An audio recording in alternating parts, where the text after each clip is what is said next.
I'm just thinking out loud here with me as a person about how I might do a series of close readings of texts. Not the whole thing, just um, maybe a part, a section at the beginning. I've written down a little bit about this, about what the article's about. Basically, a too long didn't read section. And then take a paragraph like this paragraph that you see right here and, you know, um, point out stuff like what does web infrastructure mean? Or what is NFT? What is NFT? How does it fit? Or what about this assertion at the beginning here, end of freedom of choice online? That's what I'm talking about. And, uh, this is just kind of the first pass at this to see how this feels. So the first part of this, the first sentence reads, if blockchain technology becomes foundational to the web's infrastructure. In other words, if it's sort of like servers and routers are now as the backbone of the current Web 2 infrastructure, uh, if blockchain becomes that, that's the beginning of the end of freedom of choice online. Now, that is a bold assertion. And it assumes that, for one, or maybe for only, that there can only be one infrastructure. There can only be one standard. That blockchain can't live without Web 2 dying. Now, I don't know if that's true or not. Maybe somebody can instruct me on this. It would seem to me that each has its charms. Second sentence. Imagine if the only road leading to your house was a toll road. Okay, I can imagine that. I can imagine that now, especially when everything is becoming privatized. Um, I can imagine a time where somebody maintains the road, the county road to my house because the county can't afford to do it anymore. So the county simply sells it, and then there's some sort of electronic tracking technology like they use on bridges. And every time I go on a road that belongs to that private company, I will be charged.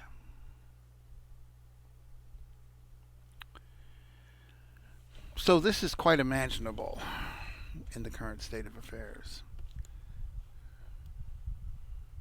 If we need to transact with blockchain to use the web, then the cryptocurrency holders, the crypto bros, will become the toll road operators.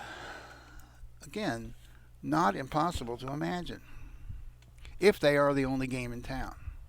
If the only way to get on the internet is through the crypto bros, then the original statement, the beginning of the end of freedom of choice online, is true.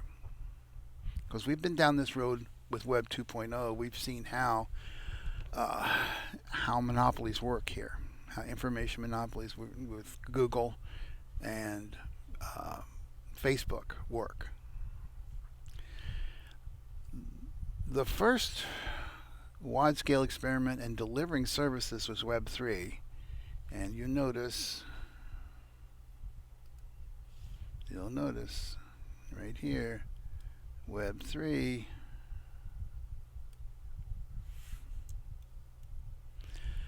doesn't have a space between Web and 3.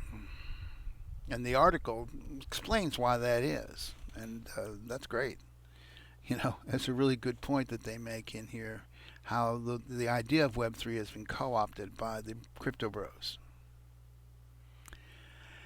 And this whole idea of non fungible tokens, NFTs, and actually being marketplaces that are run by blockchain, um, where you get outrageous amounts of money being paid for what looks to be like 8-bit art.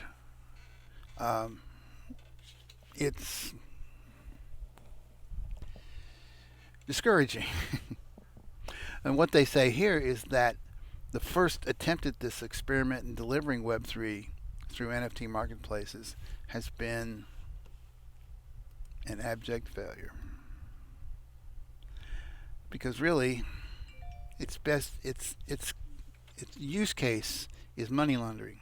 It has facilitated money laundering, which it has. And he goes on to say we should not hand anything of real importance over to these self-serving grifters who claim to be motivated by the preservation of our digital freedoms, but in actuality just want to create a captive market for our crypto tokens. Cui Bono. Who benefits? That's a bias I have. That's one of the first things I look for. Who benefits? And in this case, the people who benefit are the owners of crypto tokens. Blockchain is a huge scam, I think, and it is owned by self-serving grifters. Now, my quest is to see how far I need to go with this. I mean, full disclosure, I own about $700 in Bitcoin, and it's been hilarious watching it jump up and down and up and down. And essentially, I'm exactly where I was a year and a half ago when I bought it, and it's been a worthwhile journey to watch how this has worked. It's given me a reason to do this. So, like I said, this is an example of, this is my mind working with close reading. Your mind might work completely differently, but there's more to do here. So, this is just a proof of concept that I can think out loud. I already knew I could do that. Thanks for listening.